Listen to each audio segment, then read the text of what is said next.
Olá, companheiros e companheiras, Alexandre Conceição, da Coordenação Nacional do MST, Escritório Nacional de Brasília. Esta semana, na análise de conjuntura, vamos debater sobre o assunto do isolamento do governo, da renda básica, da reforma agrária popular e da produção de alimentos. Claro, a perspectiva de luta política. O governo Jair Bolsonaro, contrariando a Organização Mundial de Saúde, contrariando os governadores, contrariando parte do Congresso Nacional, contrariando parte do Poder Judiciário, vem cometendo crime contra o povo brasileiro, tentando acabar com o isolamento social. É necessário o isolamento social, mas, ao mesmo tempo, a perspectiva de aumentar a nossa rede de médico, a nossa rede de enfermeiro, mas também os leitos hospitalares para o atendimento. Esse governo já não tem mais condições de tanto isolamento, de tanto crime cometido, já não tem mais condições de governar nosso país.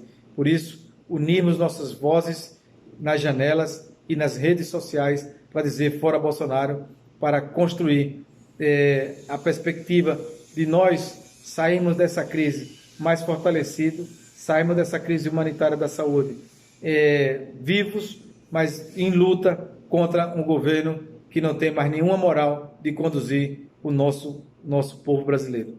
Nesse sentido, a renda básica vem para apoiar de que o povo brasileiro que está sofrendo já com a chegada da fome e já está sofrendo com a inflação dos alimentos, possa ter dinheiro para adquirir seus alimentos e também o material de higiene pessoal e de higiene coletiva.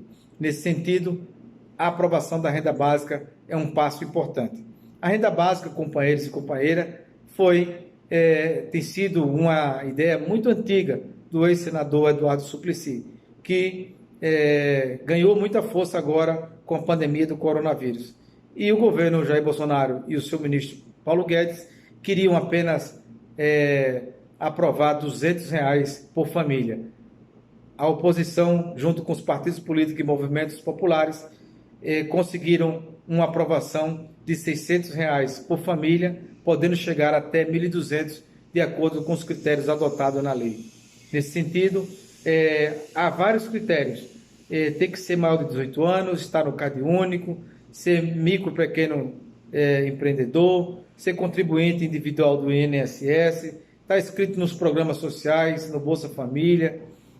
Até 2 pessoas por família podem ter acesso a esse recurso, ou seja, até R$1.200 para aquela mulher que tem e cuida sozinha da família, dos filhos, ou seja, é uma renda de que nós conseguimos aprovar na pressão política, aumentar de R$200 para R$600, mas que precisa, através desses critérios, precisa ser de imediato paga por esse governo. Que nessa semana, então, eles lançaram um aplicativo para o cadastro, e nesse cadastro nós temos que ter muito cuidado para não entregar os nossos dados e não entrar em golpes, porque aparece muito golpista nesse momento. Portanto, é momento de, nos assentamentos, nos acampamentos, nós ouvimos a orientação do movimento, a orientação dos nossos dirigentes, de como se cadastrar através do aplicativo e fazer a nossa vigilância permanente para que esse recurso chegue à mão dos trabalhadores, dos acampados, de todos os trabalhadores que devem ter acesso efetivamente a esse recurso. O governo está criando um calendário, disse que essa semana não pagou a ninguém ainda, mas disse que essa semana deve iniciar a primeira parcela para quem está no Cade Único. A nossa perspectiva é fazer pressão junto à oposição, junto ao Congresso Nacional, de que o governo tem que depositar imediatamente, sem distinção, e cadastrar todos que têm cadastrado para pagar imediatamente e não fazer um calendário largo como eles estão fazendo, pagando apenas uma parcela nessa primeira semana e não só na segunda semana pagarem os outros e na terceira semana ainda assim pagarem aqueles que nunca tiveram nenhum tipo de cadastro. Ou seja, a fome tem pressa, a fome está batendo e nós precisamos salvar o nosso povo para que esse povo possa cada vez mais, de forma consciente, lutar pelos seus direitos e pelas suas perspectivas de saúde. Nesse sentido, companheiros e companheiras, o Renda Básica é uma conquista do povo brasileiro, dos trabalhadores, e nós vamos exigir o pagamento imediato desse processo. Companheiros, há tempo a reforma agrária popular está paralisada. Agora, no governo Bolsonaro, piorou, porque agora vem um retrocesso da reforma agrária, um desmonte do INCRA, um desmonte quando acabou com o sistema de obtenção de terra, acabou com o orçamento e querem privatizar os lotes da reforma agrária. Essa é a contra-reforma agrária que esse governo quer fazer, na contramão daquilo que já foi feito ao longo dos mais de 50 anos de luta política pela terra, junto aos órgãos competentes da reforma agrária, mas, sobretudo, ao longo desses últimos 35 anos do MST, onde conquistamos mais de 400 mil famílias puderem ter seus lotes. E é através do lote, então, da reforma agrária que nós estamos conseguindo colaborar e contribuir ao combate da crise do coronavírus e colaborar e contribuir ao combate da crise financeira.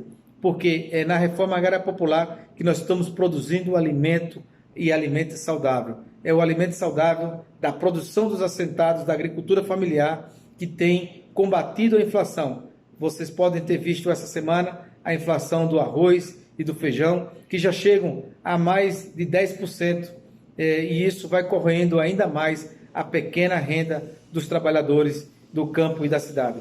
Portanto, companheiros e companheiras, a reforma agrária está no centro do dia, está no debate principal, porque a distribuição de terra ela é fundamental para que a gente possa combater o latifúndio, para distribuir terra, e terra para produzir alimento, e terra para preservar o meio ambiente e a natureza.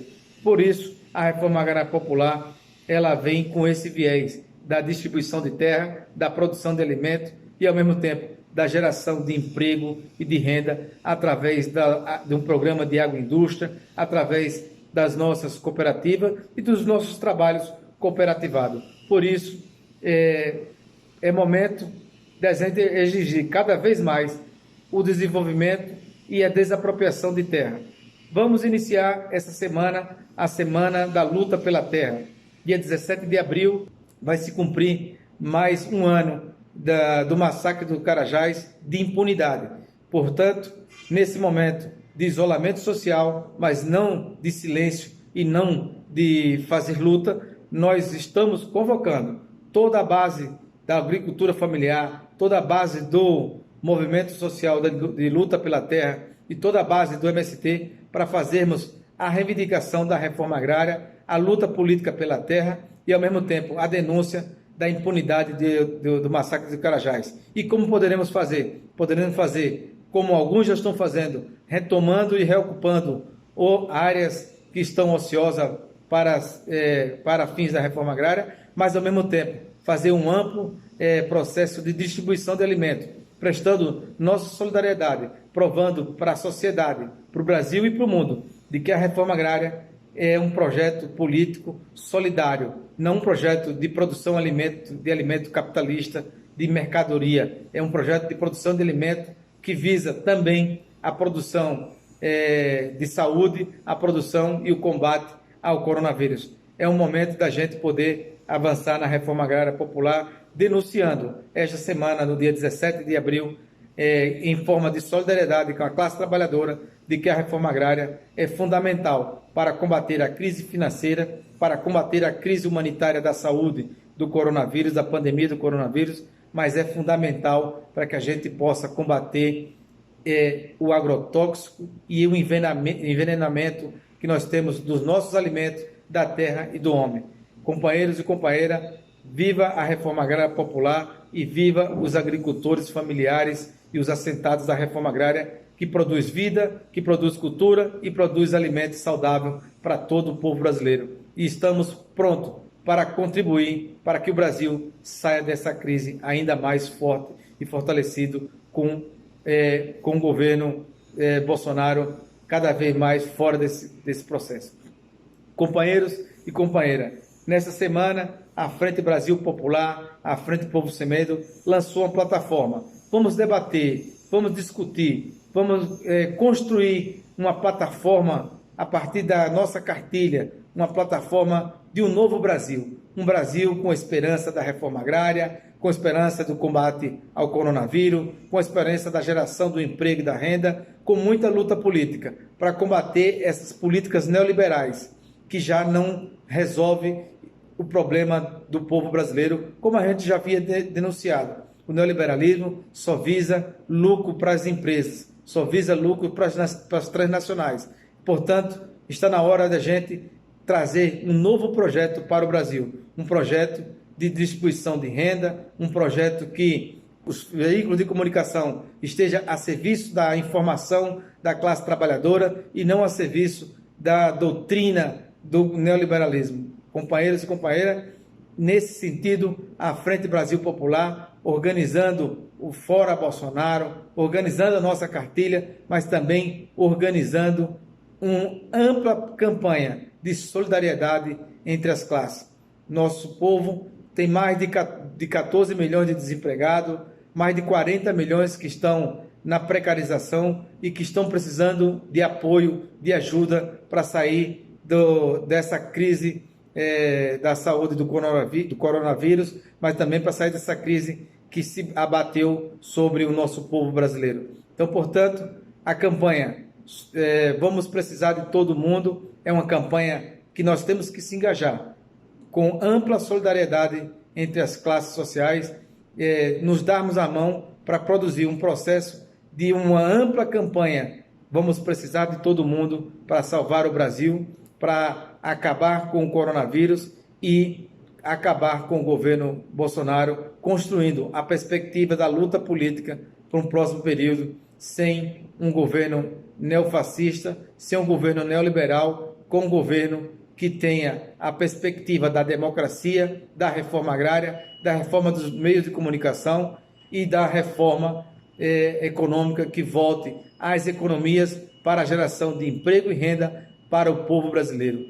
Muito obrigado, bom análise de conjuntura, bom debate e na próxima semana voltaremos com outros assuntos.